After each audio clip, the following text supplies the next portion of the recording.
오늘 우리에게 주신 하나님의 말씀은 예레미야 46장 1절에서 12절까지 말씀입니다. 이방 나라들에 대하여 선지자 예레미야에게 임한 여호와의 말씀이라. 애굽에 가는 것이라. 곧 유다의 요시야 왕의 아들 요약의 넷째 해에 유브라데 강가 갈그미사에서 바빌론의 느부갓네살 왕에게 패한 애굽의 왕 바로 느고의 군대에 대한 말씀이라. 너희는 작은 방패와 큰 방패를 예비하고 나가서 싸우라. 너희 기병이여 말에 안장을 지워 타며 투구를 쓰고 나서며 창을 갈며 갑옷을 입으라. 여호와의 말씀이니라. 내가 본즉 그들이 놀라 물러가며 그들의 용사는 패하여 황급히 도망하며 뒤를 돌아보지 아니함은 어찌미냐. 두려움이 그들의 사방에 있음이로다. 발이 빠른 자도 도망하지 못하며 용사도 패하지 못하고 그들이 다 북쪽에서 유브라데 강가에 넘어지며 엎드러지는도다. 강의 물이 출렁임 같고 나일강이 불어남 같은 자가 누구냐. 애굽은 나일강이 불어남 같고 강물이 출렁임 같도다. 그가 이르되 내가 일어나 땅을 덮어 성읍들과 그 주민을 멸할 것이라. 말들아 달려라. 병거들아 정신없이 달려라.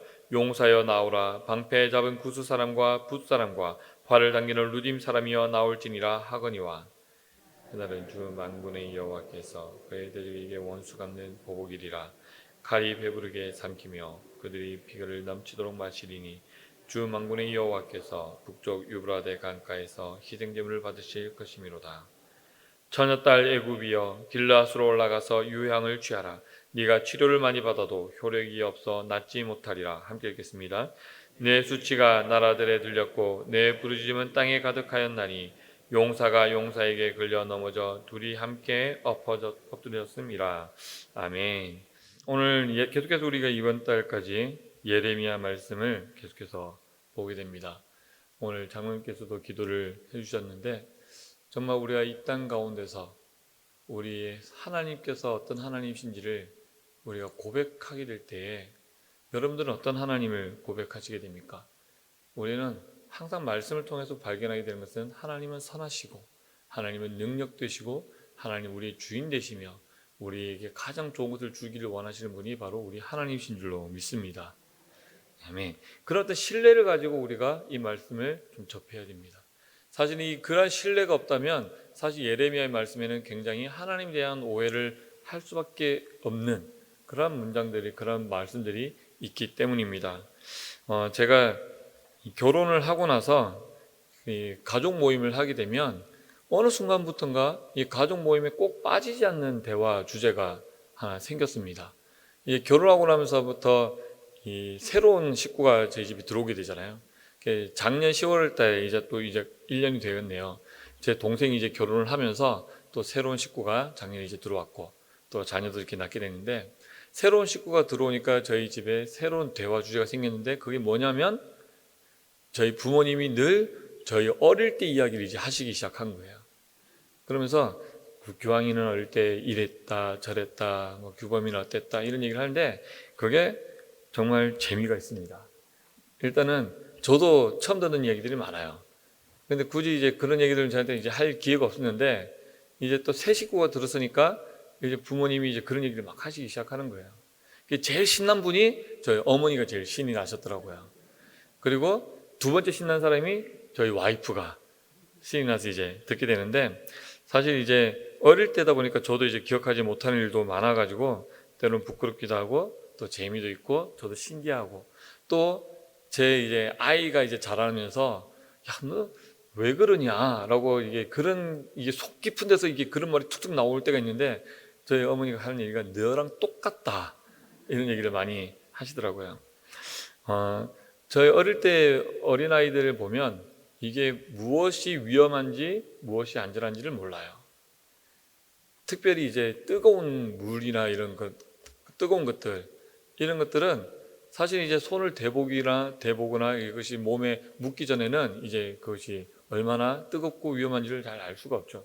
저도 어릴 때 좀 그랬다라고 얘기를 어머니께서 말씀하시더라고요.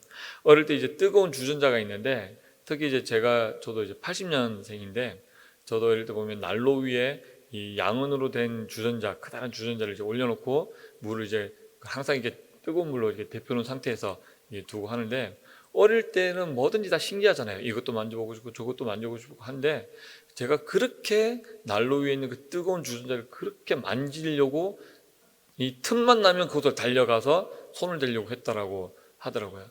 그러니까 부모님에게서는 제가 그곳으로 가지 못하게 하는 것을 항상 이 주의 깊게 살펴봐야만 했던 겁니다. 근데 이제 가려가다가도 못 만지게 하면 떼를 쓰고 울기 시작하면 이제 그치지를 않았다라고. 그래서 저희 어머니가 한 가지 방법을 생각해내서 그 방법을 사용했다고 해요. 딱 어머니가 딱 그렇게 하고 난 이후에 제가 다시는 그 주전자 근처는 가지도 않았다라고 합니다. 어떤 방법이었을까요? 예, 만지게 해 본 거죠. 근데 이제 어머니도 이제 그때 온도를 좀 보신 거예요. 완전 뜨거울 때는 사실 잘못 만지면 화상도 입을 수 있고, 또 이게 갑자기 만지면 이제 확 엎어지면 물에 이제 닿을 수도 있기 때문에 어느 정도 적당한 온도가 되는 거 딱 보시고 만져보시고 일부러 저를 데려가서 제 손을 그 주전자에다 갖다 대셨다고 그러더라고요. 근데 이제 충분히 어린아이한테는 그런 뜨거운 것을 만져본 게 처음이기 때문에 깜짝 놀라죠. 깜짝 놀래가지고 다시는 이 주전자를 만지지 않겠노라. 근데 심지어는 이제 뜨거운 주전자가 아니더라도 그냥 그 주전자만 봐도 근처에 안 가는 거예요. 그냥 이제 안 거예요. 한번 아파봤더니 이것이 손을 대면 안 되는 거구나. 오히려 괜찮은 상태인데도 불구하고 조심하게 되고 멀리하게 되고 이런 일들이 있었다라고 얘기를 많이 해주셨습니다. 우리는 때로는 이런 아픔을 통해서 배우는 것들이 조금 있는 것 같습니다. 물론 이런 아프지 않고 그런 아픔을 겪지 않고 어머니가 저를 잘 타일러서, 그리고 제가 그 말을 잘 알아듣고 어머니가 정말 나를 위해서 저것이 위험하니까 나에게 만지지 못하게 하는 거구나라고 제가 1살이나 2살 때 알아들었더라면 저는 그것을 만지지 않고도 그래도 조심했겠죠. 그런데 그것을 알아듣지 못할 때가 있는 것 같아요. 그냥 그것이 신기하고 그것이 좋아 보이고 그냥 호기심 있고 여러 가지 방법으로 해보고 싶을 때가 있는데, 그런데 때로는 그럴 때는 이 아픔을 통해서 우리가 많이 또 하나가 배우게 되는 것 같다라는 생각들을 해보게 됩니다. 이 우리나라 옛날 말에 소 잃고 외양간 고친다라는 말이 있죠. 이 늘 일이 벌어지고 나서야 뒤늦게 대비를 하는 사람들, 그래서 이제 약간 어리석은 사람들 이 얘기를 하는데 그런 생각들을 좀 해보게 되는 거예요. 한편으로는 소 잃고 외양간이라도 고치는 사람은 그래도 성장이라는 것이 있다라는 거죠. 배우는 것이 있는 거죠. 그런데 더 심각한 거는 소를 잃었음에도 불구하고 외양간을 고치지 않는 사람이야말로 어리석은 사람이 아닐까 하는 생각들을 해보게 됩니다. 그런 거잖아요. 소 잃었는데 다음에 또 소 잃겠어? 라고 하면 그 곧 부서진 외양간을 고치지 않는 사람이 오히려 어리석은 사람이고, 오히려 소를 잃었음에도 불구하고 그래 다음에는 이런 일이 없도록 해야지 라고 준비를 하는 사람이 오히려 지혜로운 사람이 아닐까라는 생각들을 해보게 됩니다. 오늘 제가 이 말씀을 드린 이유를 우리가 또 말씀을 통해서 또 아마 잘 이해하실 겁니다. 하나님은 이스라엘 백성들이 하나님의 심판 받는 것을 원하지 않으셨습니다. 그것은 분명한 사실이에요.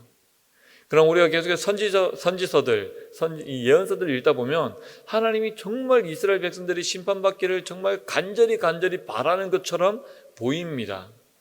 계속해서 심판을 얘기하게 되고, 또 특히 예레미야는 다른 예언서들과 좀 다른 부분이 뭐냐면 조금 더 적극적으로 그 멸망을 향해서 나아가라라고 이야기를 하고 있다라는 거예요. 뭐라고 얘기합니까? 바벨론에게 항복해라.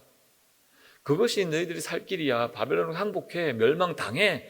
라고 계속 이 예언자들을 통해서 계속 이야기를 하고 있다는 거죠. 그런데 그렇다고 해서 그것이 그 심판이 이스라엘 백성들에 대한 그 징계가 하나님께서 정말 징계하고 싶고 벌 주고 싶고 그 이스라엘 백성들이 아프기를 원하셔서 하나님께서 그것을 예언하신 것이 아니라는 사실을 우리는 기억해야 된다는 것입니다. 하지만 그들이 살아가는 삶 가운데서 아마 하나님이 없어도 괜찮다라고 여겼을지도 모르겠습니다. 그래서 하나님께 드리는 그 제사는 있었는데, 정말 화려한 제사는 있었는데, 그 화려한 제사는 결국 빛 좋은 게살구처럼 겉은 화려하나 속은 텅 비어있는 것처럼 그런 제사였고, 하나님께서 진짜 원하시는 것은 그들의 삶이 하나님의 백성답게 온전하기를 원했으나 그들의 삶의 부분에서 정의와 공의가 무너져 있었고, 그렇기 때문에 그들에게는 하나님의 심판이 예언되어졌고 또 그 심판을 경험해야만 했다라는 것입니다. 그런 상황 가운데서 이 많은 예언자들을 통해서 하나님은 굉장히 친절하신 분이에요. 그 이스라엘 백성들이 멸망을 당하고 심판을 당해야 되는 그 상황에서도 너희들이 왜 심판당하는지를 알아야 돼. 너희들이 왜 멸망당하는지를 알아야 돼. 그것을 너희들이 알아야지 너희들에게 진정한 회복이 다시 한번 주어질 것이야 라고 계속해서 약속의 말씀을 이 심판의 메시지와 함께 같이 우리에게 주고 있다는 거예요. 이스라엘 백성들에게도 계속해서 줬다라는 거예요. 수많은 선지자들을 통해서 말씀을 했다라는 거예요. 그런데 오늘 우리가 예레미야 통해서 보는 말씀들, 이스라엘 백성들은 어떻습니까? 그때 그래, 내가 지금 비록 심판당할지라도, 내가 멸망당할지라도, 내가 바벨론에게 항복할지라도 이것이 하나님 뜻이고 이것을 통해서 내가 지금 아프지만 이것을 통해서 하나님께서 내가 배우기를 원하신 그것이 있으니까 내가 따라야지가 아니라 그 가운데서 또한 하나님의 말씀 듣지 아니하고 어떻게 해요? 자기들이 할 수 있는 최선을 다합니다. 여러 가지 중에서 하나가 바로 나보다 더 강한 이 국가, 강한 민족에 의지하는 것입니다. 적의 적은 아군이라 그러죠. 사실 애굽은 이스라엘 백성과 그렇게 좋은 인연은 아닙니다. 악연이라면 악연이죠. 그러나 지금 이 바벨론이라고 하는 공동의 적을 만난 상황에서 지금 이제 애굽의 힘을 기대는 거예요. 그래서 사실 이스라엘은 애굽이 이스라엘을 위해서 바벨론을 쳐서 싸워서 이기기를 원하는 것이 아니라 어떻게 보면 애굽으로도 바벨론이라고 하는 강대한 그 민족이 그 국가는 위협이었기 때문에 이스라엘뿐만 아니라 자신들의 생명을 위해서라도 바벨론과 전쟁을 하고 또 애굽은 충분히 이길 수 있을 것이라고 생각했을지도 모르겠습니다. 그러나 이스라엘은 그러한 애굽을 기대했고 그 애굽을 통해서 자신들이 구원받을 수 있을 것이라고 여겼을지도 모르겠습니다. 하지만 오늘 말씀 46장부터는 지금 이제는 이때까지 이스라엘 향한 하나님의 예언의 말씀이었다면 46장부터는 바로 이스라엘 주변에 있는 국가들을 향한 하나님의 예언의 말씀들이 선포되어집니다. 그 중에 첫 번째가 바로 애굽이에요. 애굽을 향해서 하나님께서 예언하고 계시다라는 것입니다. 표면적으로는 이스라엘뿐만 아니라 지금 같이 엮여 있는 모든 나라 민족들이 하나님의 주권 아래에 있음을 알게 해주면서 동시에 이 예언의 저자가 바로 이 예언의 수신자가 애굽, 그러니까 이스라엘뿐만 아니라 하나님의 모든 이 영향력은 이스라엘에게만 머무는 것이 아니라 그 주변에 있는 모든 나라들에게도 하나님이 동일한 주권자이시고 그들에게 주인 되신다는 것을 보여주는 것이 바로 오늘 이 예언의 말씀들의 선포일 것입니다. 그런데 그렇다면 이 수신자는 애굽 사람들이 들어야 될 걸로 여겨집니다. 그래서 애굽 사람들 너희들 작은 방패와 큰 방패를 들고 그 다음에 말에 투구를 씌우고 기병을 준비하고 너희들 할 수 있는 것들 최선을 다해서 준비해봐. 그러나 너희들이 그렇게 준비해봤지만 결국에는 다 망할 거야. 멸망할 거야. 질 거야. 패배하고 말 거야. 너희들이 하는 거 다 소용없을 거야 라고 얘기하면서 애굽아 너희들이 좀 힘이 센 것 같니? 그래봤자 너희들은 내 손아귀에 있는 거야. 내 뜻 안에 있어. 그러니까 겸손해. 교만하지 마 라고 이야기를 하시는 것 같습니다. 그런데 사실은 이 말씀을 듣는 사람들은 애굽 사람들 말고 또 다른 존재들이 있었다라는 거예요. 이 말씀을 꼭 들어야 되는 수신자가 또 있었습니다. 항상 우리 잊지 말아야 될 것은 바로 이 말씀을 들어야 될 그 수신자는 하나님의 백성, 이스라엘 백성들이 동일하다는 거예요. 애굽을 향해서 지금 예언을 하시는데 그 말씀을 들어야 되는 사람은 애굽 사람뿐만 아니라 그 애굽을 의지하고 있는 이스라엘을 향해서도 하나님께서 동일하게 말씀하고 있다라는 거예요. 너희가 의지하는 애굽 뭔가 대단하고 능력 있고 대단할 것 같지? 그런데 어쩌냐? 그들이 가지고 있는 모든 힘과 영령을 다 쏟아부어도 결국 그들은 바벨론에 의해서 패배를 당하고 말 텐데 할 수 있는 모든 것을 다 해봐라. 그들에게는 두려움이 가득하여 도망가기 바쁠 것이고 아무리 치료를 잘한다고 하는 곳을 가봐라. 그들의 상처는 쉽게 치료가 되지 않을 것이다. 이스라엘아, 니들이 의지하는 애굽도 결코 너희를 구원해 줄 수가 없단다. 이것이 바로 하나님의 말씀이라는 거예요. 하나님은 예레미야를 통해서 계속해서 말씀하신 것은 무엇입니까? 바벨론에게 항복하라는 거예요. 제가 2주 전에 주일날도 새벽 예배를 말씀을 드렸었는데 그때 그 말씀이 그거였어요. 끝났다. 지금 너희들에게 와서 잘 될 거야. 아무 일 없을 거야. 하나님께서 이 모든 것들이 다 회복되고 구원받을 거야 라고 듣기 좋은 말만 얘기하는 사람들 그 사람들 말 듣지 마라. 지금 너희들에게 필요한 건 그것이 아니라 항복하는 거야. 아프지만 항복하는 거야. 아픈 얘기지만 너희들에게 쓰디쓴 소리 같지만 그 얘기를 들어야 돼 라고 이야기한 것이 바로 예레미야의 예언이라는 거예요. 그런데 그 멸망은 너희들 멸망해야 돼. 너희들 완전히 죽어야 돼. 너희들 이제 없어져야 돼. 근데 그것이 아니라 이 바벨론에게 항복함은 무엇을 위함입니까? 바로 온전한 생명을 위한 것이라고 우리에게 이야기를 해주고 있다는 것입니다. 하나님은 이스라엘을, 하나님의 백성을 멸망으로 끝내지 않으십니다. 분명 회복시키십니다. 그것은 분명한 사실입니다. 하지만 지금은 이스라엘로 하여금 아파야 하는 시기라는 거예요. 아파야 하고 그것이 얼마나 고통스러운 것인지를 알아야 한다는 것입니다. 그렇게 다시는 똑같은 죄를 짓지 않을 테고, 그래서 바벨론에게 항복해야 그들이 언젠가 회복되었을 때에 그 회복의 자리가 온전히 보존될 수 있기 때문에 하나님께서는 지금 너희들이 아파야 할 시기야. 그러나 괜찮아. 너희들이 이 아픔을 통해서 배우고 나서 다시 내가 더욱더 완전하게 성장시킬 수 있도록 회복시켜 줄 거야. 그것이 바로 하나님의 말씀이라는 거예요. 예레미야를 통해서 계속해서 이야기를 하지만 듣지 않아요. 그 당장의 그 아픔이 왜 자기들에게 필요한지도 알지 못합니다. 자신들의 죄를 깨닫지도 못한다는 거예요. 제가 미국에 있을 때 여행하는 걸 참 좋아했었는데요. 쇠코야 팍이라는 곳이 있습니다. 그곳을 이제 갔더니 거기는 세계에서, 미국도 아니고 세계에서 가장 큰 나무가 거기에 있습니다.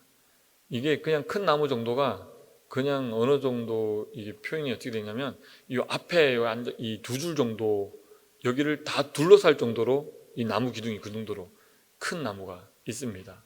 제너럴 셔먼 나무라고 하는 건데, 근데 그 나무만 큰 것이 아니라 그 주변에 있는 나무들이 다 엄청 커요. 엄청 두껍고 그리고 곱게 자라서 정말 하늘을 뚫을 것 같처럼 그 가운데 들어가고 위를 쳐다보면 이렇게 쭉쭉 뻗은 나무들이 아주 하늘 높이 솟아있는 것들을 볼 수가 있습니다. 근데 그 지역의 특징 중에 하나가 뭐냐면 항상 타는 냄새가 나요. 그리고 땅에서 연기가 조금씩 올라오고 있습니다. 그래서 이제 그 비지터 센터라고 하는 곳을 들어가 보면 그 지역이 어떤 지역인지를 잘 설명해 주는데, 그 곳에는 거의 1년 내내 산불이 있는 곳이랍니다. 근데 산불이 어느 정도냐면 그냥 정말 땅 속에서 불이 그냥 계속해서 남아있는 불이라고 그래요. 그래서 그곳을 가니까 나무들이, 작은 나무들도 보면 이게 새카맣게 재가 타가지고 재처럼 그 나무를 덮어 있는 그런 나무들이 꽤 많이 있습니다. 근데 그렇게 한번 불로 인해서 태워지고 또 그것이 벗겨지고 또 그 안에서 새롭게 이 나무가 줄기가 자라나면서 이것들이 점점 더 두꺼워지고 건강해지면서 더 높이 솟아오를 수 있다라고 표현을 하고 있습니다.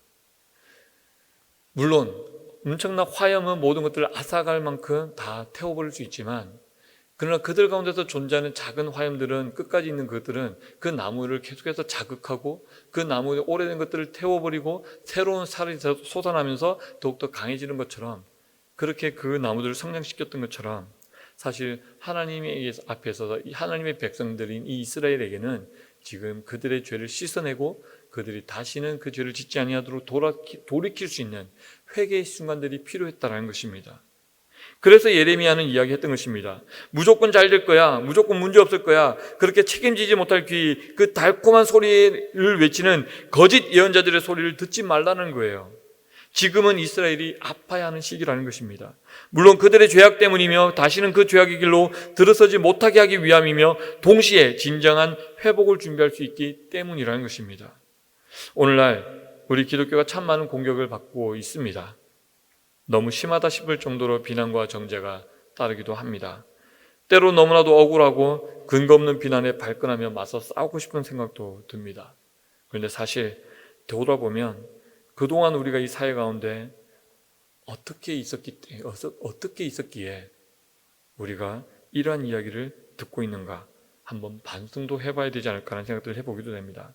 물론 우리 교회가 그렇다는 것은 아니에요. 우리 이스라엘 백성들도 잘 보면 모든 이스라엘 백성들이 다 하나님을 배신하고 다 하나님을 멀리하고 하나님을 온전히 섬기지 못했다는 것은 아닙니다. 그 중에서도 하나님을 섬기는 경건한 이스라엘 백성들이 있었어요. 그러나 그들 또한 같은 공동체로서 책임을 지고 그 멸망의 길로 걸어가야 됐던 것처럼 어떻게 보면 이 땅의 모든 교회들이 사실은 다 죄를 졌다고 얘기는 할 수 없을 것입니다. 그러나 지금 오늘 우리가 보여줬던, 우리가 이때까지 사회 가운데서 우리가 존재했던 그 모습들은 때로는 우리가 반성이 필요한 부분들 또한 분명히 있는 것처럼 여겨집니다. 그때에 우리 교회도 그 교회들과 함께 우리가 무엇을 통해서 반성하고 또 무엇을 회복해야 될지를 고민하고 또 그렇게 하나님께 먼저 나아가면서 더 성장할 수 있는 그런 기회를 갖는 우리 교회가 되기를 간절히 소망합니다. 여러분, 그런 책임감 있는 우리 공동체, 우리 한 사람 한 사람이 되어야 될 줄로 믿습니다. 사실 이 어려움의 시기를 지내면서 우리는 발견하고 있습니다. 그동안 우리가 아무 문제 없다고 여겼던 것들 가운데 심각한 문제가 있었다는 것도 우리가 알게 됩니다. 실제로 이런 시대가 오기 전에 이를 경고했던 많은 선지자 같은 분들도 있었습니다. 교회를 향해서 쓴소리를 냈던 분들도 계세요. 이것이 잘못했다고, 다시 돌이켜야 된다고, 다시 회복해야 된다고, 우리가 회개해야 된다고.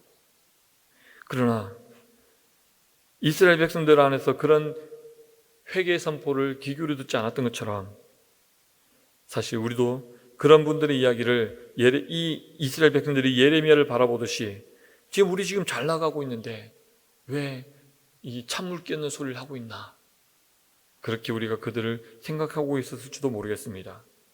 조금 아프지만 왜 우리를 아프게 하냐고 분노만 하고 다른 타개책을 위해서 인간적인 방법을 찾는 것이 아니라 철저하게 먼저 회개하고 이 아픔의 시간을 그저 견디고 인내하며 보내는 것을 넘어서서 우리가 새롭게 다시 세워져 갈 수 있도록 성장하고 변화하는 시기로 맞이해야 할 것입니다. 우리 바울교회 내부적으로도 이런 시기들을 보내고 있습니다. 이를 통해 우리가 무엇을 새롭게 해야 할지 그 과제 또한 우리가 발견해야 하고 또 이제 그 과제를 풀어가야 합니다. 이제 남겨진 것은 이전에 잘못된 관행이나 하나님 앞에서 범죄했던 것들과 하나님 없이 해왔던 많은 사역들에 대해서 벗어나 새로운 시대, 새로운 사명으로 하나님의 공동체를 회복하는 우리 바울교회가 되기를 간절히 소망합니다. 여러분, 하나님은 결코 우리 바울교회를 내버려 두지 않으십니다. 지금 비록 아프지만, 비록 힘들지만 이 시기 가운데 우리가 철저하게 회개하고 하나님 앞에 온전히 나아갈 때에 하나님께서는 이 시대 가운데 우리 바울교회를 다시 한 번 더 사용하실 줄로 믿습니다. 그 하나님의 사용의 그 귀한 앞으로 또 다가올 그 역사에 주인공이 되는 저와 여러분 되기를 간절히 소망합니다. 함께 같이 기도하겠습니다. 사랑의 하나님, 참으로 감사드립니다. 이 귀한 날 아침 하나님 아버지 앞에 나와 예배함으로 하루를 열게 하시니 참으로 감사드립니다. 하나님, 특별히 오늘은 주일로 주님 앞에 거룩하게 지키길 원합니다. 하나님, 오늘 우리 교회 가운데 많은 예배들이 드려질 텐데 그 모든 예배 가운데 하나님께서 역사하여 주셨고 하나님께서 동일한 은혜를 부어 주셨고 하나님 아버지의 음성을 듣고 아버지의 말씀을 따라 순종하기를 다짐하고 결단하며 또 세상으로 파송받아 나아가는 그러한 귀한 선교사 파송식이 우리 교회 예배 가운데서 일어날 수 있도록 주여 도와주시옵소서. 하나님께서 우리를 이 세상 가운데 보내셨습니다. 하나님, 정말 많은 어려움 가운데 있지만 그러나 하나님께서 우리를 이 땅 가운데 보내셨사오니 하나님, 우리가 먼저 용서를 구할 것이 있다면 세상을 향해 무릎 꿇을 수 있도록 주여 도와주시고 그리고 하나님 아버지 앞에 회개하며 그렇게 다시 한 번 더 회복되어지는 역사가 일어나게 하여 주시옵소서. 그러나 하나님, 우리가 때로는 세상에 무릎을 꿇는다 할지라도 그 세상이 무조건 옳다고 여기는 것이 아님을 우리가 기억하게 하여 주시옵소서. 이스라엘 백성들이 그 바벨론 앞에 무릎을 꿇고 멸망당한다고 할지라도 그것이 바벨론이 옳아서가 아니라 그들의 죄가 깊기 때문임을 우리가 기억합니다. 하나님, 우리가 때로 무릎을 꿇음이 세상이 옳기 때문이 아니라 하나님께서 옳으시기 때문에 우리가 무릎을 꿇고 우리가 회개하고 다시 회복의 길로 나아가게 하여 주시옵소서. 그러나 바벨론 또한 아버지 그 심판의 대상 가운데 있었던 것처럼 하나님께서 또한 이 세상을 주님의 뜻 가운데 다스려 주셨고 하나님 아버지의 정의와 공의가 흘러가고 그 가운데 바로 세워질 수 있도록 주여 온전히 역사하여 주시옵소서. 하나님 아버지께서 새로운 시대, 새로운 세대를 또 주변을 공동체로 우리 바울교회를 삼으신 줄로 믿습니다. 하나님 아버지, 우리 가운데 역사하여 주셨고 우리의 발걸음을 인도하여 주셨고 이 세대를 향한 사역과 사명을 발견하게 하여 주셨고 온전히 아버지의 뜻 가운데 쓰임받는 저희들 되게 도와주시옵소서. 주께서 또 신현무 목사님을 또 새롭게 우리 영적 리더로 보내주셨는데 하나님, 신현무 목사님을 통하여 우리가 그 중심으로 아버지 정말 하나가 되어서 하나님 아버지 한 분만을 섬기며 그렇게 한 힘으로 한 방향으로 온전히 승리하며 나가는 저들 되게 도와 주시옵소서. 주께서 함께 하심에 감사드렸고 이 모든 말씀을 주 예수 그리스도 이름으로 기도드립니다. 아멘. 우리 382장 함께 같이 찬양하시겠습니다. 찬송가 382장 찬양하신 후에 계속해서 기도하는 시간 갖도록 하겠습니다.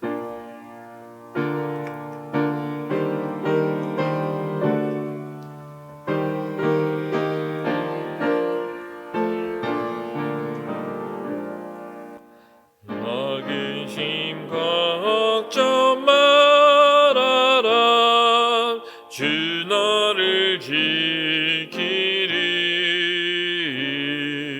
주 날개 밑에 거하라 주 너를 지키리 주 너를 지키리 아무 때나 어디서나 주 너를 지키리 늘 지켜주시리 어려워 낙심될 때에 주 너를 지키리 위험한 일을 당할 때 주 너를 지키리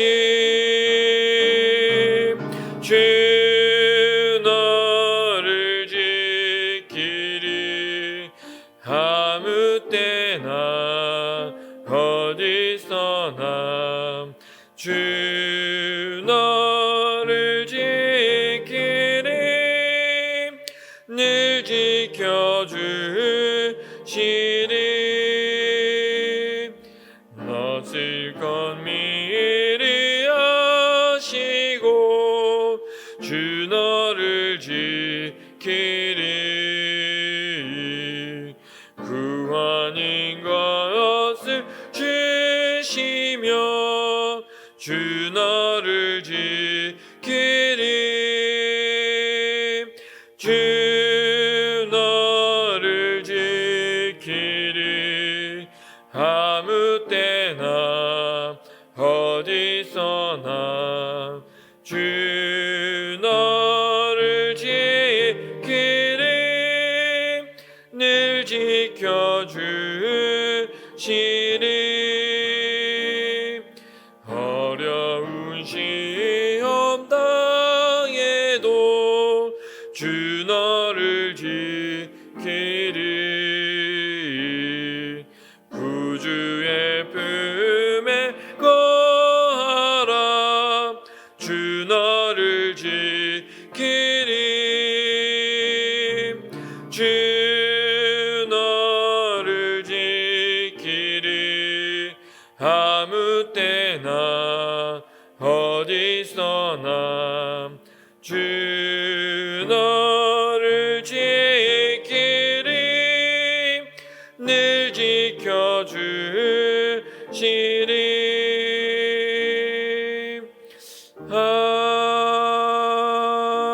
아멘.